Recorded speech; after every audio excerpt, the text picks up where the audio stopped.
Thank you, David. And thank you to the Butler Center, which does great work. And we're so fortunate to have this nice theater in downtown Little Rock, which we use often, and we're grateful. So this is a very special afternoon. There's a lot going on, and my congratulations to the City of Little Rock and the Little Rock Convention Visitors Bureau for putting on a wonderful series of events that leads up to tomorrow at Central High. But today is very special, I think, because it is so unique. And before I introduce the stars of the show today, let me introduce the generation that has done pretty well for themselves, that makes us all very proud. And just remember, forever, they are known as the Little Rock Nine. Ladies and gentlemen, they're all here today. Please welcome the Little Rock Nine.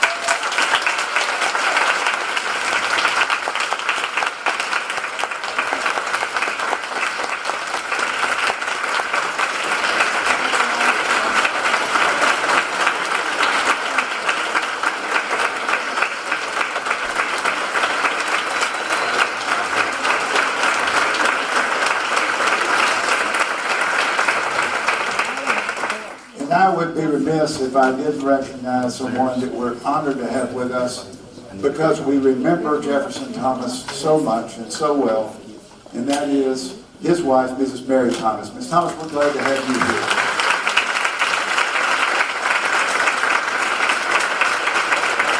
All right, we're going to have a lot of fun. This is going to be free-flowing, and as I have told some of the children of the Nine, this is entirely up to you. This is a voluntary. Some may not want to do this, and that's fine. But all of the children of the Little Rock Nine who would like to participate in this conversation, would you please come to the stage?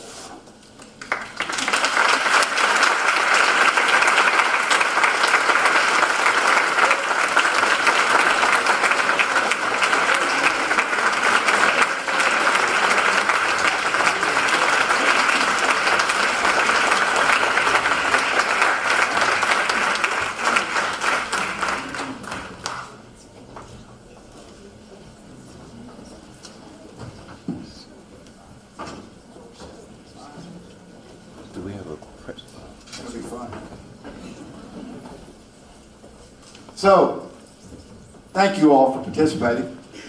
So let me start by asking each person to briefly introduce herself or himself. Tell us a little bit about you and what you are now doing. So I guess we can start. We want to start with you if you want to. Go ahead, buddy. No, go ahead. You got it. I've already called you out, so go ahead and do it.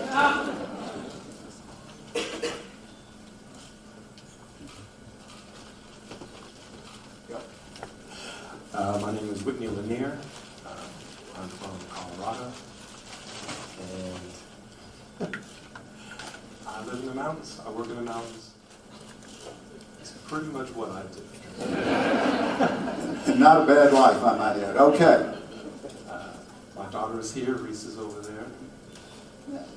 The rest of my family, which is pretty much everybody in here. Thanks, Whitney. Hi, everyone.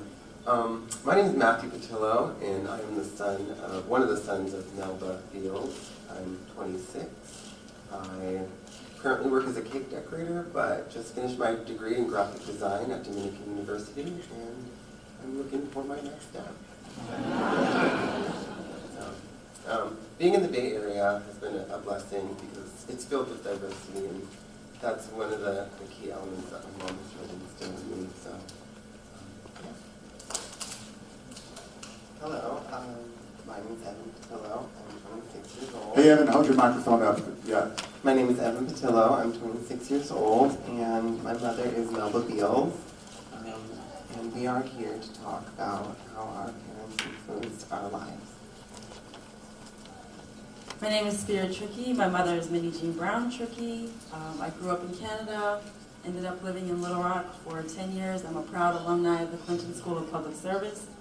I now live in New York, where I work for the Smithsonian. I'm Ellen Julie Colmark, the daughter of Gloria Marie Colmark. I live in the Netherlands and partially also in Sweden, where the rest of my family lives. It's an honor to be here. Thank you. Hello, everyone. I'm Becky Goodlow. I'm the daughter of Terry Roberts. My dad is here, obviously, but my son is also here, PJ Goodlow. Stand up and wave. Anyway, I have two boys. PJ's the oldest. The other one is not feeling well today. I live in Atlanta, Georgia, and have been there for a long time, actually. Grew up in California, but now live in Atlanta. I used to practice law, but now I am hanging out with my two boys and running a small business on the side. And it's a pleasure to be here. Hello, everyone. My name is Mackenzie Green. I am the daughter of Ernest Green. I'm also in the millennial group. I'm 29, so I'm the younger end of our spectrum. I'm born and raised in Washington, D.C., proud Miami Hurricane. Recently graduated from Columbia Business School with my MBA. Was working with a wonderful startup, and we were fully funded, featured in the New York Times, so it was a really great honor to work with that group. And weird fact, I was top 20 at Miss USA about 7 years ago. Hi everybody, I'm Adam Green. I'm the son of Ernest Green and the elderly brother of Mackenzie Green here. And I grew up in New York City and have been working as a member of the faculty for the last 10 years at the University of Chicago. I'm a historian of African American history. Hey, pretty accomplished group, wouldn't you say?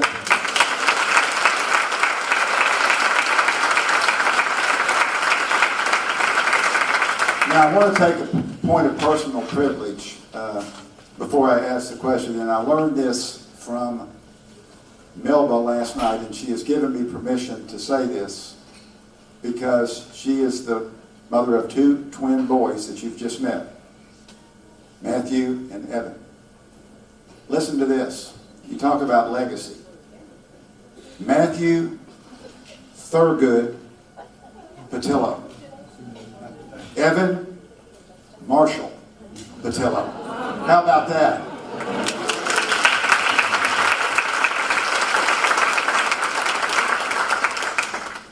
All right, everybody. There is a major national issue. And in the spirit of Minnie Jean Brown Trickey, who believes that activism is with you for life, I want to see if activism is genetic, as hereditary. Let's talk about Take the Knee. And I'd like to hear your views of what you think about that, and how do you think it's going to play out. And again, everyone doesn't have to comment on it. Anyone who feels comfortable can. If you don't feel comfortable and ask a question, just pass the mic. So whoever would like to raise and talk about that subject, I'd appreciate hearing from you. Mackenzie, good for you. So I was actually talking about this with my dad when it first kind of came up as a discussion, post-rally. What are your feelings around it? So when I was at the University of Miami, I was a sports reporter, and I remember talking to a gentleman who was on the football team, and I was talking to him at the time. It was something really simplistic, kind of an idea on campus that was happening, and students were protesting, and I said to him, do you plan on doing something in response to joining the student body in speaking out? And he said, well, that's not what athletes do. And so then I turned to him and I said, well, are you a fan of Muhammad Ali? And he said, well, obviously, duh, of course, who isn't? And I said, well, you know, he was an activist. And he goes, yeah, but everybody really was behind him and what he was doing. And I said, well, that's the funny thing about how history works. When you look back at it from a distance, there's not a single person that disagrees. And I know myself and Andy Young's granddaughter are very good friends, and we love to say to people's children, we always say, you realize that her grandfather and my father were alive at a time when your grandparents and your parents had an opinion on them that may not have been favorable. That yes, you may talk to them now, and they say, oh, absolutely, I thought the Little Rock Nine was a great idea.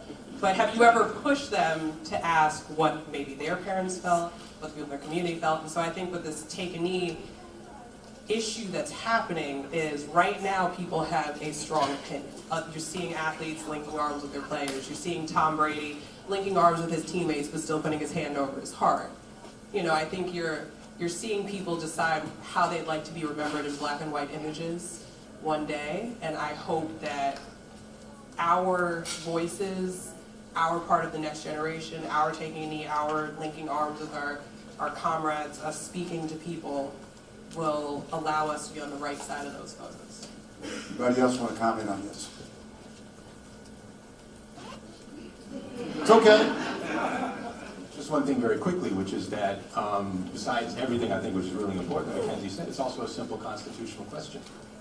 You have a right to say whether or not you see something going on in your country, something that your government is doing, something that your police are doing, that is so objectionable that you have to say something in public and take a stand against it. And I think that very clear, simple frame is something that comes back to 1957, when the right to go to school was something that was supposed to be constitutionally protected.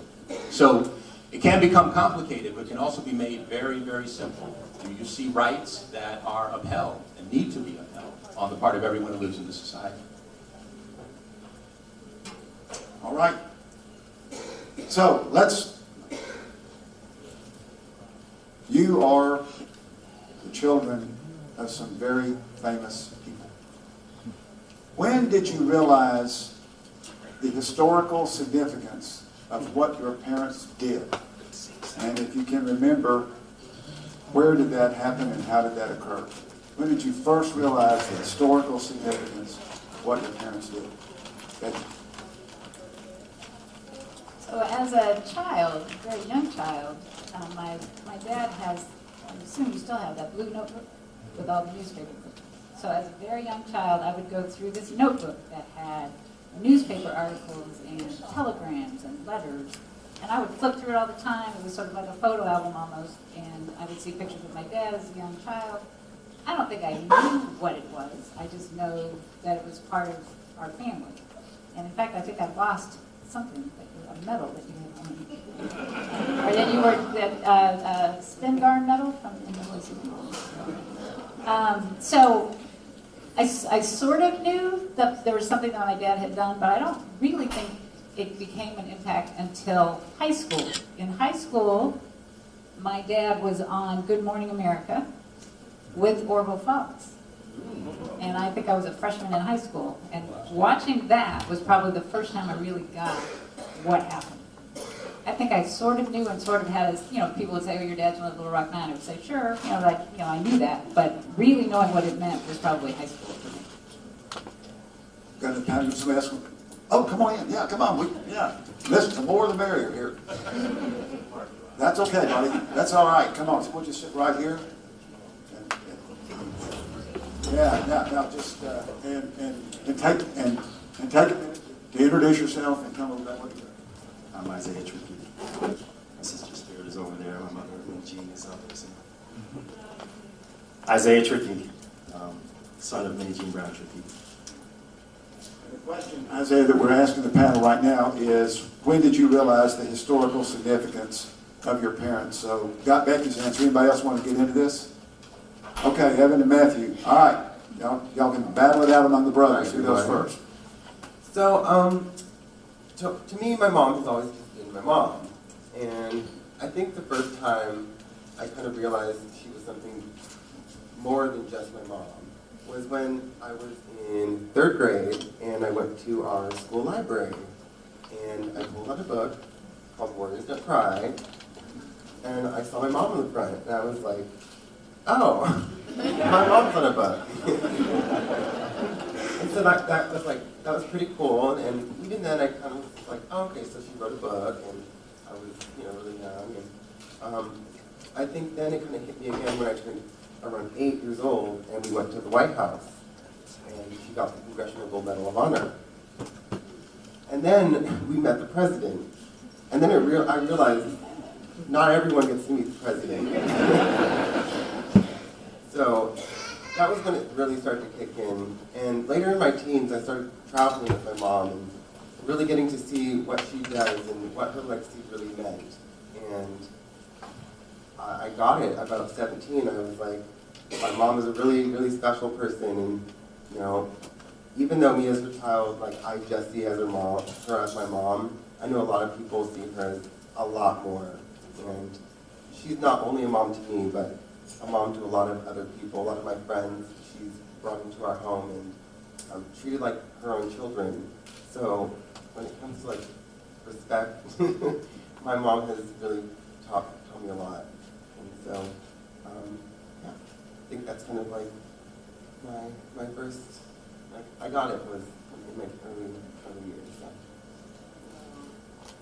I'll just quick the story a little bit about the book. When he discovered it, he actually didn't know it was my mom. He thought it looked like my mom. And then he took it up to her. And said, Only a brother can say that. This looks just like you. And then she's like, that is me, honey. Funny. I think my first experience with realizing who my mom truly is probably not until my teenage years when I really saw lots of fan. We got packages of fan mail. She's always been going to interviews throughout our lives, and there's always been press and media showing up at our doors. I think I was 9 and slamming the door on one. I was like, wrong house. So I didn't know really who she was. Knocked again. I truly think it was around our teenage years when we, were traveling with her and we saw all the other people in schools that were telling us, wow, they were reaching out to us saying, you made such a big difference in our lives just by, writing a book and sharing your experience. And then to be here today, I'm realizing it on a whole nother level, just to, even process it 10 years later from the last time I was here, 10 years ago. So, I got it then, and I'm getting it even more now. Anybody else? Yeah, okay, yeah, Kenzie. So a lot of people always seem to think that I knew he was famous, or I'm sure we can all say that people think your parent introduces themselves as like, I'm Ernest Green. Would you like a bedtime story? And so I never understood it through the movie, I actually threw a fit at the Congressional Gold Medal signing because I was missing a class pizza party. Like, I always felt like it was this weird thing where I was like, this weird thing he does imposes on my life.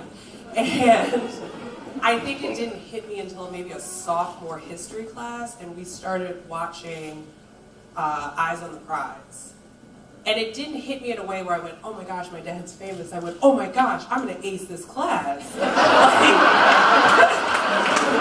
I was like, I know this. And I remember the teacher, and the moment that it really hit me how strange this was the teacher was saying the name of every member of the 9, and they said, Terrence Thomas, I think it was, and I went, no, that's incorrect. And the gentleman looked at me and goes, oh, well, I guess somebody's a savant on one part of American history all of a sudden.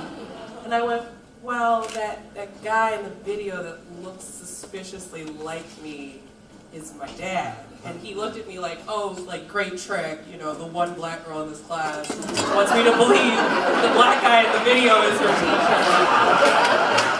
And I had to beg him to come to school and introduce himself. And even then, the guy looked at me like, oh, yeah, this is really out there, dude. Like, and I think that was the bit it hit me of, I study my dad in classes.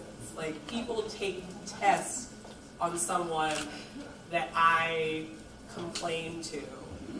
How weird of a reality to live in, where all of a sudden it hit me, this isn't something I wasn't studying anymore for African American history. It wasn't something of Black History Minute that I got to do and I got the grade. It hit me, I am in an American history class learning about 9 people who I call auntie, uncle, and that are family. Others? Anybody else?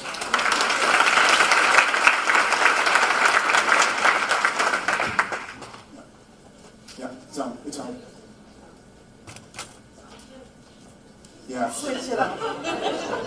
Green light to come on. Yeah, okay. Hello? So I just want to say I can totally relate to it not really clicking that the person that you're seeing or a book, or in my case, in a history book, is in fact your mother, even if you see the name written, Gloria Ray. I know that name.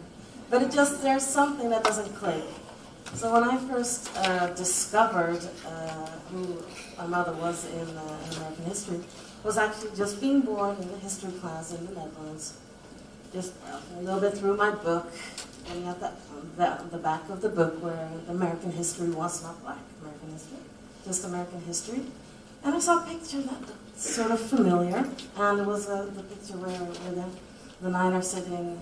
I'm not sure where that was, at Daisy's house or maybe. So that famous picture, and I saw a little girl that looked like my mother, but the strange thing is you don't really, because you don't expect to find a picture that you know in a history book, so I didn't really click on it. I saw the name, and I had to ask, during the evening, I said, Mom, look at my history book. It looks just like you. And that's when I didn't get the full story, but I did get the confirmation that it was indeed her. And I don't think it took until several interviews with journalists before I fully realized that what the full story was. Because like you said, I did not get an introduction. Like, hello daughter, this is me, and I'm a historically significant person. You just live your you just live your life. I think the kids here on this panel, we have a similar experience in that way that you might have found out in an unconventional way. I wanted to go after you because I wanted to ask you a question because the first person who ever uttered anything that I recall about my mother being one of the Little Rock Nine was actually Chelsea Clinton. And it was in 1987 for the 30th anniversary. Like, I had no idea it was Chelsea Clinton. I didn't know who Bill Clinton was. I was a mere child. But I heard that we were like, can we please sleep over? And we were roller skating in the basement. And she actually articulated what the significance of us being there was. So it's pretty interesting because I was wondering if you remember that. Putting you on the spot. Does anybody remember that? Being at the governor's mansion in 1987? I remember that, but I was a little bit older than you, yes. So I was actually with adults. I heard through the grapevine that you were with... I was hanging with Hillary. She was making me fruit salad. Exactly. That's what it was very interesting to learn from that point of view. I mean, it totally did make sense. I think we have a lot of parallels in the way that we did not actually know, and it was like an ever-evolving process, and every interview or every phone call or the Ernest Green story comes out, and here we have Morris Chestnut, who's the star of Boys in the Hood, playing Ernest Green, and Monica Calhoun, a Hollywood star, playing my mother. And then they were on the Oprah show, and then we were hanging at the White House. And like you said, we're still trying to understand what does this all mean. I mean, especially in these moments, I know right now I feel very emotionally heavy because, yeah, this is like, just like the Little Rock Nine, our parents and our families are very connected by this story. I feel very connected to you all, just because of the nature of the fact that this is something so painful for our families that they did not, I don't know for what reason, and there are a variety of reasons, share it with us. Something Spirit said that's so true. It's a club for us too, because yes, it's a club for our parents, but I remember being at the White House and running up to Becky and Spirit and being like, I'm missing a pizza party. And they were like, I know, it's okay, it's going to be over soon. Like, they understood that in that moment, I didn't want to hear, like, yes, Mackenzie, this is an important moment. They were like, I get it, I received this, I understand that this moment feels weird, and you don't understand why you got pulled out of your class. But I promise you, you'll be glad you're here. Like when you look back at this later, and I started thinking like, oh, the big girls say it's cool, then I'll be safe. You know, it was just, it's this, you know, the same thing like what Stuart was saying with the Morris test. for me, like, I still can never see what people see when they look at Morris, because I'm like, you know, I'm like, damn. Like, but it's like, we're in this weird thing that I feel like only when we get together do the other people around you get it, and it doesn't matter how many times people come, because people come up to you and say, how proud are you? And you can kind of give each other the side eye, like, okay, here we go with this moment. But it's like they get why you're looking at them like, yeah, I'm really proud, but I still have to go back to like work or life or home, or, you know, getting a phone call at 2 in the afternoon. It's like, how do I get my emails? Like, he goes back to being dad. They go back to being mom and dad when it's over. Others, yeah. What? I was just going to reiterate that, these 9 people who raise such wonderful children, truly, we look at them, like we admire, but truly they're our parents. So they were there to raise us, to put us on timeout, to take things away when we were bad. And we looked at them as that kind of a role model. And that kind of a role model with such, a strong background, inevitably, rubs off on, some of us. And I think that when people say, oh, aren't you so proud of your parents and what they've done? Yes, we are extremely proud, all of us. We do acknowledge how amazing our individuals, our parents are. And they've all instilled in us that we have that power too. But, at the end of the day, they're mom and dad. We love them just like that. Anybody else? Do any of you all recall first time or a time when you had a really substantive conversation with your parents about what happened in Little Rock, the mobs, what happened inside the school, not just the celebrity status of the Little Rock Nine, but really the details that now over time, thanks in large part to the stories they've told and the books they've written and are writing, we're getting a first-hand view of what went on in the school. Do you all remember having any of those kinds of conversations about what it was really like and some days just how bad it was? Yeah. I think it was hard for my mom to really tell us all the details of what had happened during Central High School. I don't think that she necessarily wanted us to know everything that happened for reasons of protection and not wanting us to worry. I know my mom has had threats, and I know that the KKK has sent her letters, and but a lot of that stuff I found out secondary, like what really happened to the 9 individuals who went to that school. Traveling around and seeing my mom's motivational speeches, she revealed a lot, and she was not afraid to tell exactly what happened to a crowd. And by me being there, I got to listen, and her speeches are never the same. So each time she made a speech, I took away something new, or was re-reminded that, what she did was important. And I know that she didn't want to scare me, so she's mom first, superhero second to us. All right? Yes.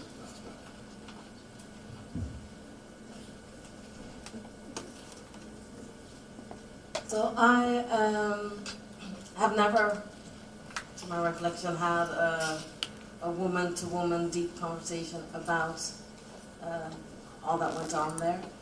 I think it's because it's extremely difficult, both for me to hear. I'm proud of myself right now because I'm always in tears when this topic is discussed, and it's painful as a daughter to hear all the details. And I also think that I'll speak for myself, but I feel that there's maybe not a big need to share the blackest moments. And I think maybe that is something for everyone in the world, that we might not share the darkest moments that we have in our life, and it might not even be necessary. You get the story without those. And so no, I've not had that. I don't regret not having it. That day might come, but I feel I know what I need to know, and where my mother has felt that she needs to fill in blanks for me to understand it better, she has, but no, not. Anybody else want to comment on that? Becky? That's an interesting question because we've never had that conversation, and I don't think he has any interest in having that conversation. As a kid, I noticed that my dad never focused on what happened then. He would always talk about what should happen now, all the time. When he comes to speak, he's great. He will come and speak for whatever I ask him to do, which is awesome. He focuses much more on the future than what happened that year. Now, over time, because we get together every 10 years, and for other events, when the statues were dedicated, I mean, we've seen each other a lot over time. I have learned more when the 9 get together and talk, much more. And the last time, at the 50th, when they all got together and started sharing stories, I heard things I had never heard before, either in the press or from them. And it's probably better that I didn't know it earlier. I mean, I don't know that I could have handled the stories. Melba told the story about running to the principal because my dad was being beaten up at the time, and she's trying to tell the principal, come now, and he is just looking at her like, now what do you think you saw? And it just makes you so angry because that's your dad. So I don't know that I could have handled it earlier, and it's interesting to hear those stories, but I don't know that I need to know all the details. Okay, anybody else? Adam? Before I say something, I guess I should give a disclaimer that I've been joined by another one up here. I'm not trying to follow Steph Curry's lead, But you brought the third generation. if you have questions for the third generation, I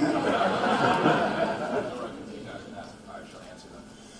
You know, there have been a number of conversations. I think it's very much along the lines of what Becky was saying, that since 1997, since 2007, since the films, the documentaries, the children got together and did a series of interviews in 2007, there have been a lot of conversations that I've had with my dad, with our dad about this. But I do not remember these conversations earlier, and I think it was very much along the same lines, that probably there was a choice. I mean, my father could say that to protect us, in terms of saying that we don't want you to know what we went through in terms of thinking about the kinds of struggles and the challenges you're facing.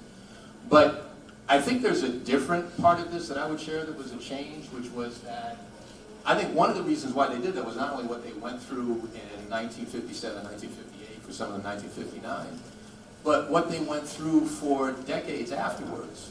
There were a lot of people that celebrated what they did. There were a lot of people that recognized what they did was something that was historic and was something that transformed the country. I think it's safe to say there were a lot of people that didn't want to recognize it at all. And I recall that the first times that I saw my father being optimistic about the ways that the country was thinking about this, it was about 1986, 1987, obviously when Governor Clinton invited the 9 to come to the mansion. That was a huge episode. But I remember actually the event that was done at the Eisenhower Library, which I believe was a little earlier than that. And there was a sense that finally some people were coming around and saying, this is history that needs to be upheld. And I remember that having a huge impact on me as a young man, that watching my parent feel that finally what they had done, the courage that they had shown as a teenager, was something that was being more widely acknowledged, was something that could actually bring up a different sense of being within the world. And that was for me a time when I began to sort of stop and take a lot more notice about what this meant to him. Anybody else? Yeah, Spirit. Okay, Mackenzie, then Spirit. That's So I think what Melba titled her book should say why we didn't know this story. They were warriors. They were soldiers. I think you wouldn't walk up to a vet and say, you know, what was the hardest thing you've ever dealt with? You know, I think asking them, tell me as your child the worst moment that you've experienced, the most pain you've endured, the hardest moment through this now beautiful occasion. What was that like? I think it's impossible in a way for us we'll always learn about it from other people. I've learned about people hanging my father in effigy through Google. I didn't learn about it from my dad. And I don't expect him to ever tell me, because I think, and they could say as well, you know, what they went through, you know, there's a form of PTSD that comes with the pain they endured. So to say to them, that, you know, to expect them to have taught their children, or to have explained that part to their children, I think they use their pain to help explain the right way to be people. And that is what I know of that conversation.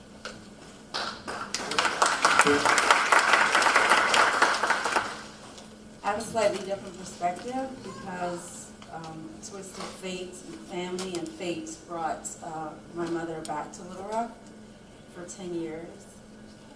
And over the course of 10 years, it's something that for then 10 years, my grandmother's kitchen table became a site where we revisited this very traumatic event. Like Mackenzie said, they had a lot of trauma and pain and raw feelings associated with it. So, and then I ended up working at the Central High National Historic Site. So I met and encountered hundreds of people who were personally involved in the story, and I would bring that back to the table.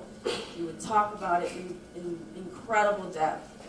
And I'm assisting my mother to write her memoir, so I've had very, very, very deep conversations about this very heavy story that's a family story, but also, you know, a national story. So I just wanted to throw that out there because I'm so intrigued by the fact that the different variations of levels of conversations, or I guess unearthing this or trying to look at it from a different point of view. So I just wanted to point that out. It's just interesting because I've had a very in-depth, and that's had its own interesting journey as well. Anybody else on that topic?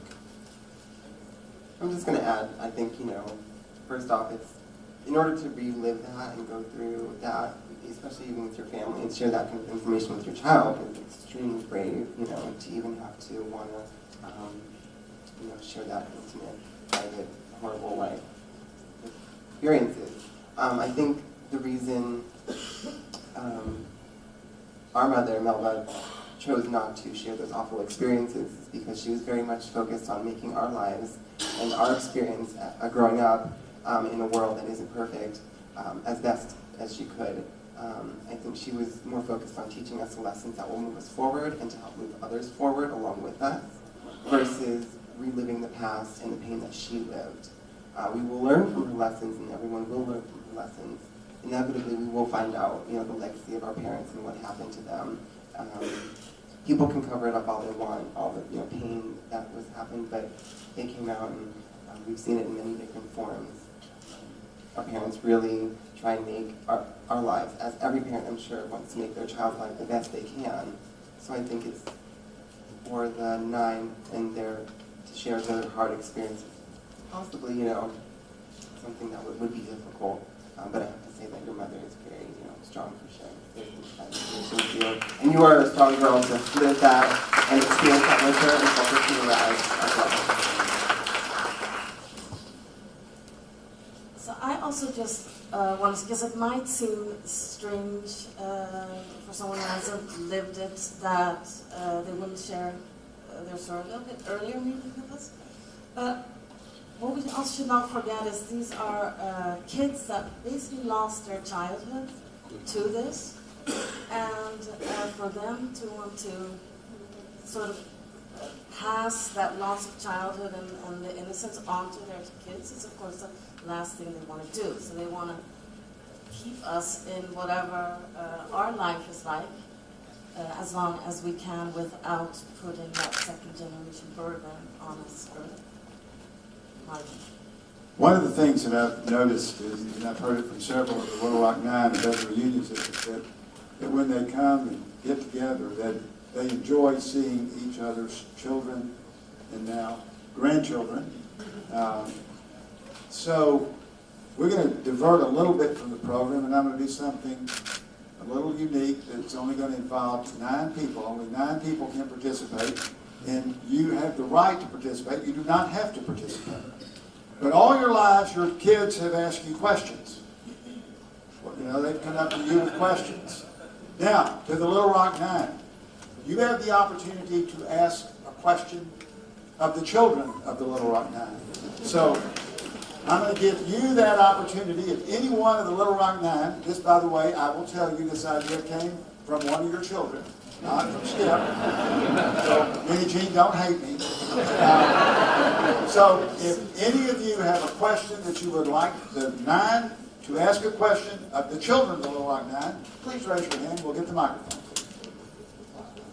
Terry, good for you. Nerdy's right next. So here's the question. I've listened carefully and I've enjoyed every single ounce of this. What is it that you would really like to know that you don't know yet? Now, listen, I've got to answer these questions. Parents, not me, asking these questions.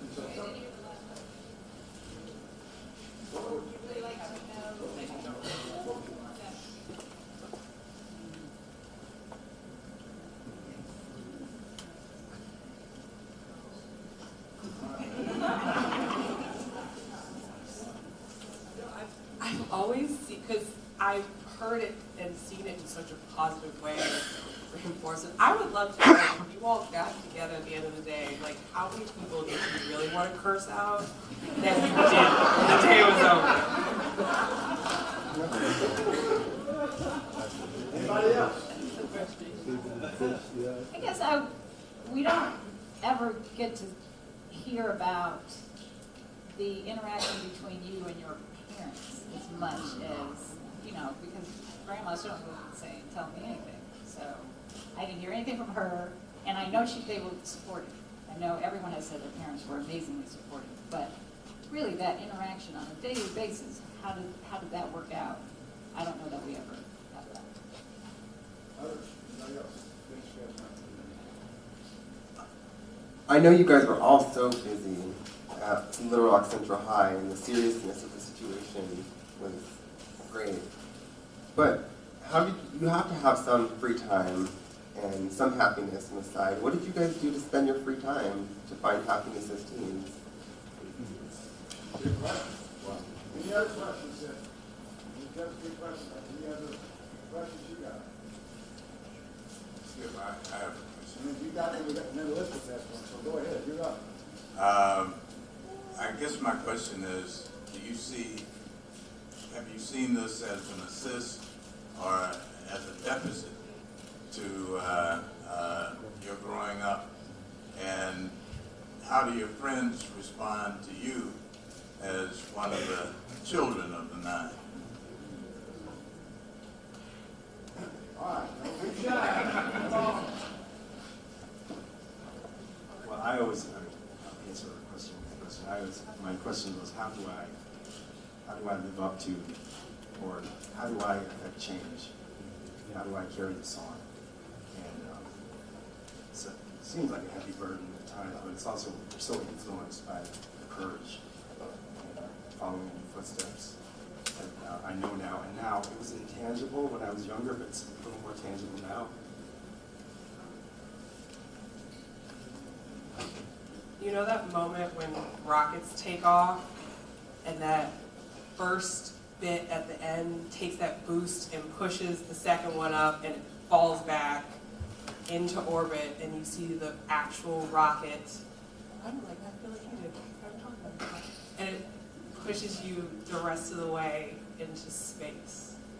That's the way it, like, I don't have a word for it, but that is a description of how it feels. It feels like every day I get a really great reminder of what my name means. And when I graduate Columbia and I look over and I see this face that everyone else is looking at for inspiration, looking at me for inspiration, it is the only reason when friends say, what's the big deal? why don't you want to go out tonight? Grades don't matter. You know, oh, you got time. It is literally the reason some days I continue to push when everything in me says to quit.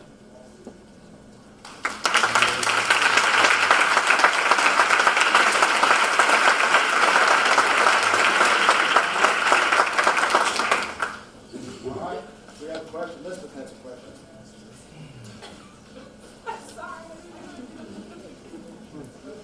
Thank you. You have reaffirmed that it was difficult for your parents to talk about the past. I was a very shy person, and the past is very painful to me. But I started talking about it in 1999. By the way, among us, nobody talked about what it was like inside school for 30 years. To do so is to walk through pain. But in effect, I have had my own exposure therapy, and it has helped me tremendously. But the reason that it was so hard for parents to confront this with their own children is because I'm going back through a difficult time. So I made my kids watch documentaries. I couldn't talk about my experiences. And one of them told me that it made him political. I really, really appreciate hearing your perspectives. It has helped me understand better of the impact that it has had on a next generation. Thank you.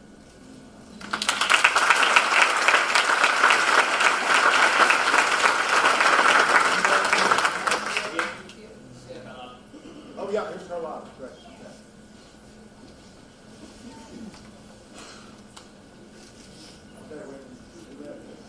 Well, it is to my son, but also to all of you.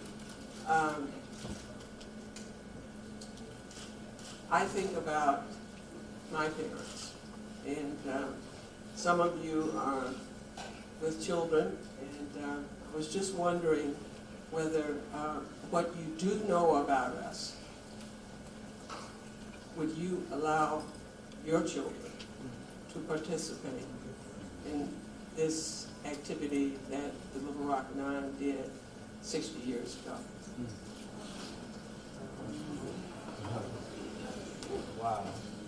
All right, Whitney, you're up.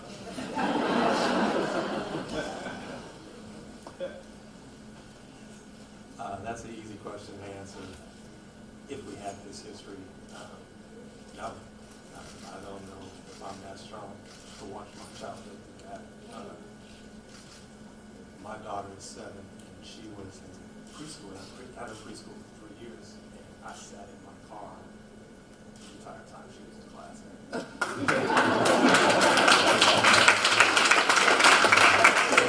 There was no way I was leaving her there. Trust me. What was going on behind those doors, I don't know. So that would be a good problem. My grandparents are super strong. Sit there and watch this along with their child. So no, unless I'm walking behind my daughter to class every day. Others? Come on, do it. Yeah. So it's important for me to be straight here, but it's really important for me to be straight with her, so I'm going to have to really be clear. I feel a lot, I think, like Whitney, you just said, that hindsight is a powerful counsel and being moderate and thinking in terms of what's going to be best in the long term for your kids. But I think that one of the things also that I recall from this, I recall this from many conversations that I had with you, Dad, was that that would depend on what she wanted to do. That it would have a lot to do with the way that she saw the best opportunities for her going forward. And I might even go a little bit farther and put on a historian's cap and say that part of what was at stake there is, can you be safe in the context of a space that is not going to give you the opportunities that you think you deserve, that's not going to allow you to develop as a human being the way that you know that you're supposed to and that you have a right to? Or do you take a risk in relation to trying to change something in order to make it possible to be the person that you want to be? And that's a big part, I think, all of us who have kids know, and all of us who have been kids know. That's a big part of thinking about your future, is how can you be more than what you see yourself at that moment in time? What are your ambitions? What are your aspirations? So I would have hesitancy, certainly, but I would listen very, very carefully to what my daughter or either of my daughters were to say as to what it is that they want to do. And if they were strong in relation to saying that this was the path they wanted to take, then my job as a parent would be to support them and protect them as best I can as they took that step. My 13-year-old son actually asked me this question, if I would support him if he were to do the same thing. It threw me off. So I'm thinking, would I, if I didn't have this history, would I? Or, you know, I don't know if I would if I didn't know the history. If I was someone who didn't live this history, would I have actually supported him in the same way I would, knowing, definitely would, knowing the history, but would I if I didn't? So that's why it's important. But also in this case, I think, in this case it ended well. 9 kids started, 9 kids made it through the school year. And as hard as it is to answer that question now, we're actually looking at the best case scenario, the best outcome here. I don't know what that says, but I just want to make that point. Okay, any other question? Yes. Well, I'm looking at you, and every time I've seen these children, I keep saying, what magnificent specimens of humanity.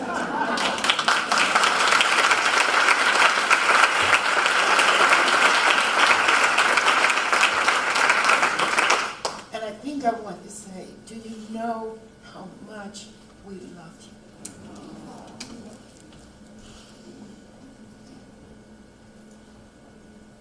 So Spirit and Isaiah,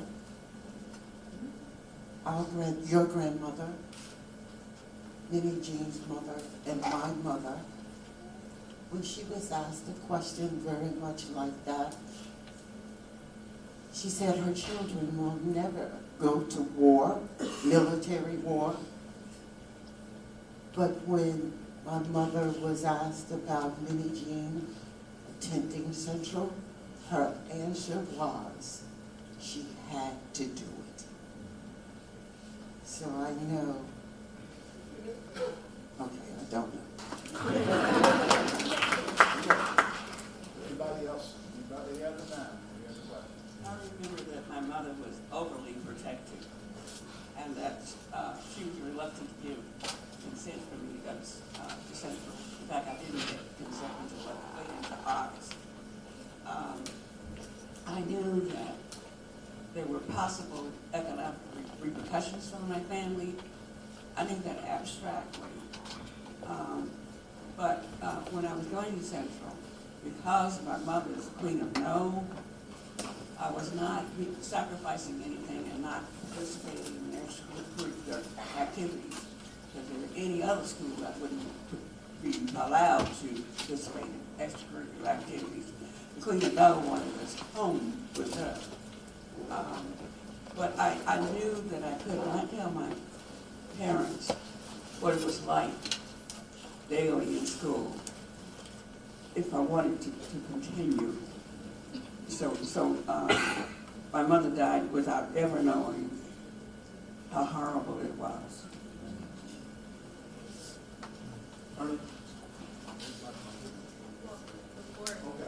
Before he asked, I would say, yeah, no, I'm not good at but I would say something that was interesting about the grandparent, that they said yes. I never got to meet my grandmother Green. She had passed away long since before I was born, but I find myself constantly talking to her in moments of trial, because I assume she must have been one tough woman to do that every day, and having to have lost her husband and being a single mom saying yes to that every day. And so sometimes when I find myself kind of at a loss for word and prayers for strength, I just start talking to her, because as far as I know, she's the strongest woman I've ever met in my life.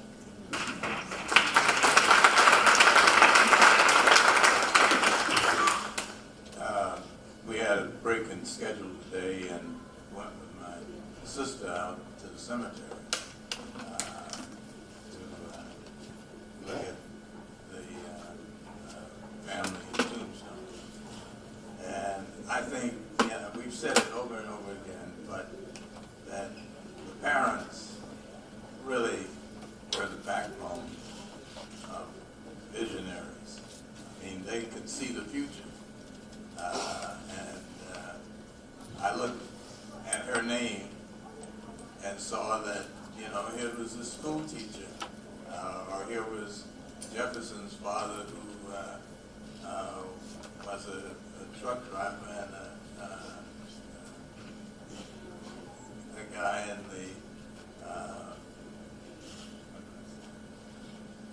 Jefferson's father was a truck driver, Carlotta's dad, Rick Mason. I mean, ordinary people who really put it on the line to believe that one day we could see a group like this, smart enough, tough enough, ready to go forward. I think this has been one of the best panels we've had.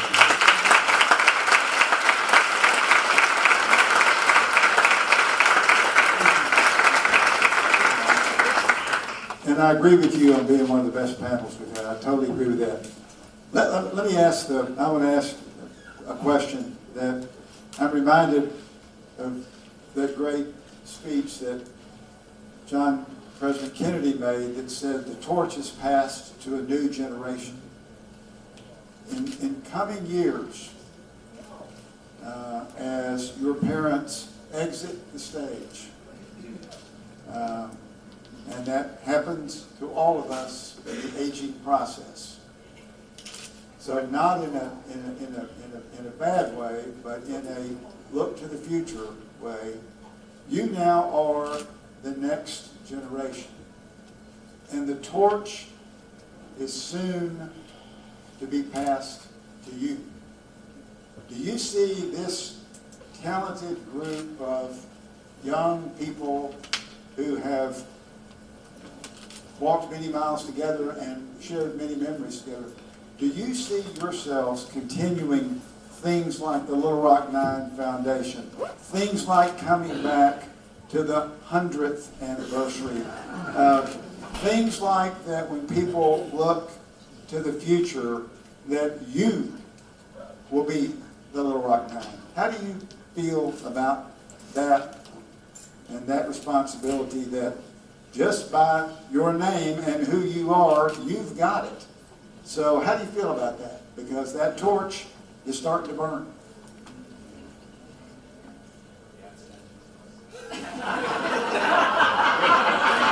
That may be the best question of the night. Will they have statues of us? I'm going to leave that one up to Mayor Shackelford. I'm going to let her take that one on as a cause. No, but that's good. But I want to talk about, seriously, the torch being passed. Are you ready? And how do you see the role? And what do you see it looking down the road? Because this story, one of the things I've found about these reunions, the 30th, the 40th, the 50th, and the 60th, that every time we have this, I know it's great for the 9 and it's great for you all, but it is great for history. It is great for a whole new generation of kids who don't know these stories. So if someone's going to keep these stories alive, here we are. So how about that responsibility? I think this started, it was all about getting education and the rights you have, the constitutional rights, and to combat ignorance. And I do not feel I would have have the responsibility of being the second generation Little Rock Nine as such. I do feel the responsibility to spread the knowledge and to communicate whatever lessons were learned. Also, what can happen if we do not cherish what we have learned and sort of take, to stop regressing. Like we've started now in recent years, here and there, and in Europe and everywhere. It feels like we're in a negative spiral. We're seeing history reoccurring. And I feel it to be my responsibility to do what I can to educate and tell my story, my mother's story. Others? Thank you. I agree with Ellen. I think I've already been doing that, and I certainly will continue. When I started thinking about it the other day, what I've done during my life, when I was living in DC practicing law, I somehow connected with a high school teacher who asked me to come talk about my dad. And that started this series of events where I would go to a high school, I would show a short film, and then I would talk about my dad's experience, which for the teacher was great because her just standing there talking to the students was fine, but for the daughter of one of the kids in the film to be there made it much more interesting to the kids in the class. And so I've always, wherever I am in life, when I was in law school, my dad knew her. He came and did a panel. Do you remember that? He did a panel at Georgetown Law School.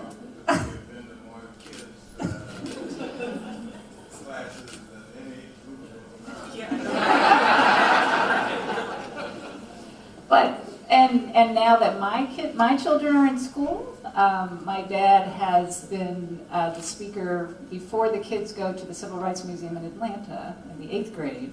My dad comes and speaks to the 8th grade. So I absolutely see myself continuing that. And part of it is we know a lot about one piece of history. But what I have learned is that in a book, whatever book you're reading, it may or may not be as accurate as the story I know. And for sure, I still learn all the things that happen. So to me, it seems very important to keep that going and to make sure people understand reading it in one place at one time doesn't mean you have the full story. And you will constantly be learning. And it's a way to get people motivated to keep learning. I'm in a couple book clubs now, and I read books, especially historical fiction. I will do the research after I read the book, just because, like, okay, this is what they're telling me, but is this actually what happened? And, you know, what is the real story? Partly because I've been involved with learning about the Little Rock Nine and knowing that you never get the full story in any book. In fact, I've found books where it's just wrong. You know, you have to go back and say, hey, you need to correct this. This isn't even, you know, what you just wrote is not correct. So I absolutely see us getting together in years to come. Anybody else on this? You asked the question of, are we ready? I don't think you're ever ready. But this car took off long before we signed on, and we are in it to win it. I think, you know, it's something that he said, it's like you educate yourself on all of it. I remember 4th grade having to do class portraits, and I didn't color mine in, and the teacher said, well, why did you choose not to color in the skin tone of your self-portrait? To which led to a 4th grader being like, I would like to be judged by the content of my character, not the color of my skin. You know? It's this thing that is in you that, you know, when I'm sitting in a class with a classmate who is, you know, deep Southern roots, doesn't understand it, and goes, I don't get this whole Black Lives Matter thing. And I'm like, well, I would love to sit with you over lunch and have further conversation. You know, it's wanting to know that we've done right by them in that way of people don't say, oh, I met Mackenzie Green and God, that kid, you know, or I met the Trickies and sheesh. You know, it's like you want them to walk away and go, oh, I met one of the children of the Nine and I learned so much when I walked away from that conversation, or wow, they really led by example, or wow, I saw them at an event or a rally or speaking, and wow, they really inspired my kid or inspired me. And I think that's more the way you look at it. You know, we had the torch before we ever knew what we were holding. And I think, you know, you just kind of now you start to look over your hand and go, oh, now I get what this is. Now I want to do more with this than just what I've done so far. Anybody else? Yeah. I was just going to say that I wish we're this club, you know, we can't help it, but how could other people be so inspired as we are without having to be each other? We need to find out how we can pass this through so that people can recognize it. You don't have to. I've met many other descendants of great activists, and we all have this connection, and we're all inspired by being descendants of great people, but we shouldn't have to be descendants of heroes. We should go. We should. I think if you want to talk about Hans, and he had the connection. He's like, oh yeah, I mean, I understand. I have the same connection you just by being with your father.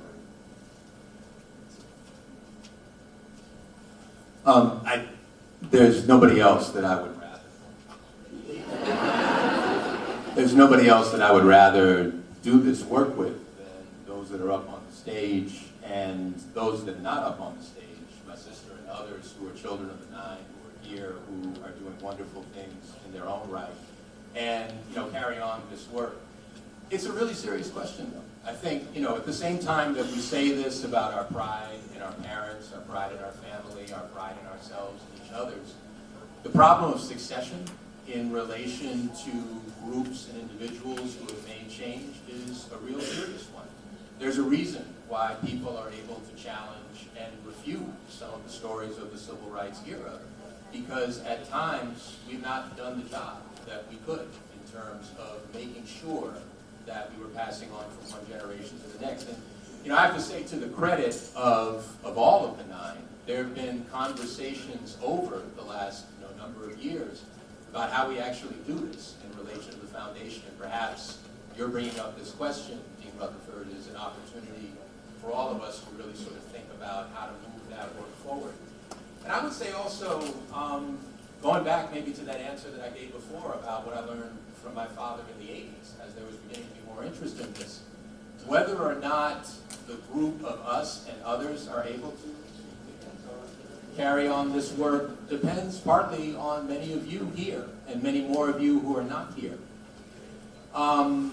At the same time that we're here celebrating a great episode of the civil rights era, much of the country is arguing over whether or not the outcome of the Civil War was the one that they wanted to see. And I think we have to understand that as a context within which we operate, that at the same time that we have these great victories and we have these extraordinary figures and leaders and courageous pathbreakers, we also have people who have an idea of this country that is diametrically opposed to what it is that they were fighting for. So a lot's going to depend on whether or not we as a community, as well as we as a familial generation of descendants, are really dedicated to carrying on that work. I think if that happens, then it's possible for any group to carry that work forward. If that doesn't happen, then you have people that are working very hard, working very ably, but working in a very lonely way to try to carry on the story. Did you have something? Yeah. I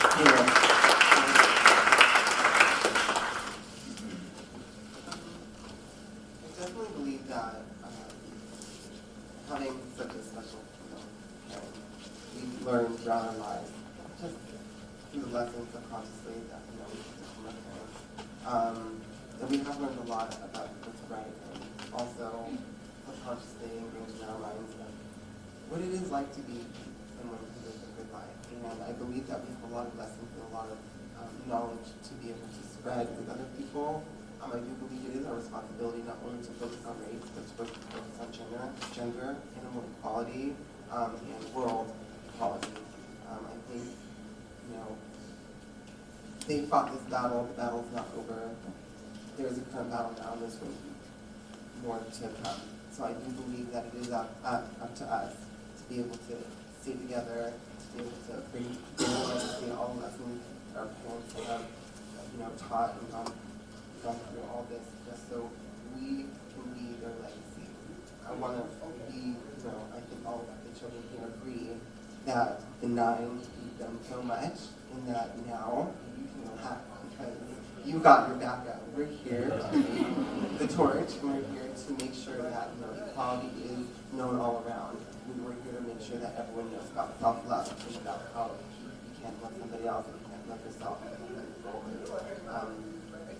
So I believe that, I hope to see everyone in less than 10 years, but if it takes 10 years to create some big event, to make another movement or change, to bring light to all the inequalities in our world at the moment, I do believe that yes, we are here to pass on our torches. We are here to make sure that you guys see the light, that our parents are beacons for everybody. I think that we are all great people, and everyone does have the power. You don't have to be related to us. We're not blood of Melba Fields. She adopted us when we were 3 years old. She didn't give birth to us. The boy standing with blonde hair right next to her, she adopted him too. These lessons are for everybody. Ramirez Radio is just to, explain those messages to you.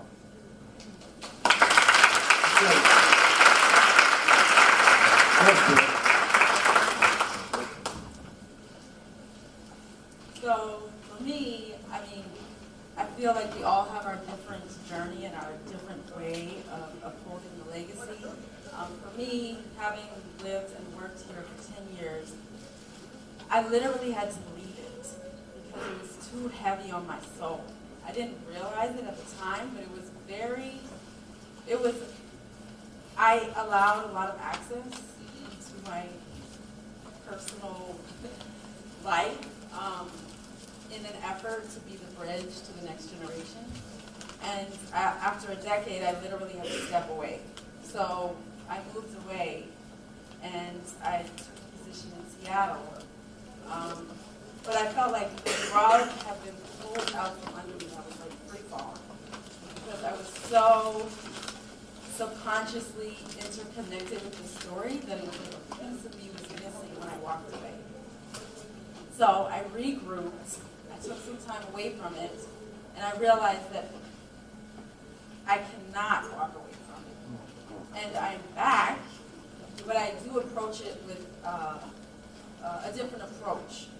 You mentioned self-love and self-care. There are conversations about preserving yourself, whereas when I first started working at Central, that was not the narrative. We weren't talking about making sure that we're okay in the big picture, in going back into our dark family histories and the trauma that people of color experience. It's not just us and our families, but just think about those folks who are not on the front pages of the paper and the legacy and the impact that that had on all of our lives collectively.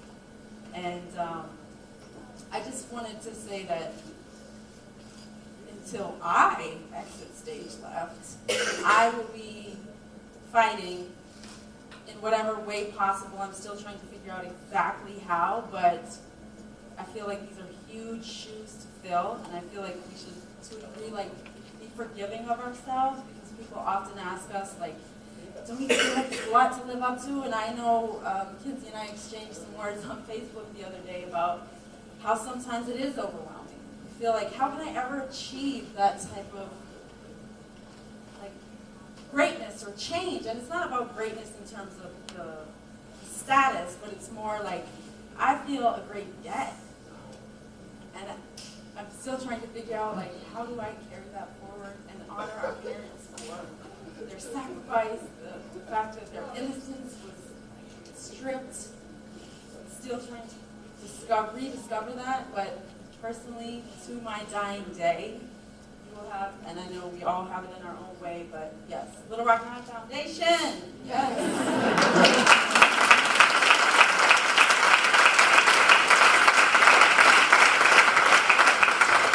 One of the great things about this weekend of activities is that there are some very stellar activities.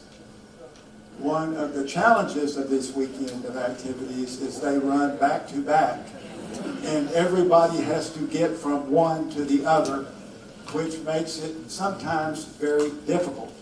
We could go on for this one for a long time. But I will tell you that if the question about the torch being passed, I think we got our answer up here, and I think it is.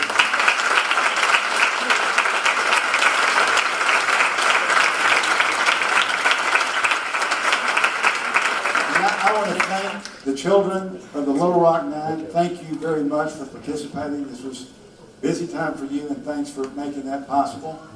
And to those of you that came, we appreciate you being here. And to the Little Rock Nine, as Minnie Jean pointed out, pretty good group. You all did a pretty good job, y'all. Thank you all very much for coming.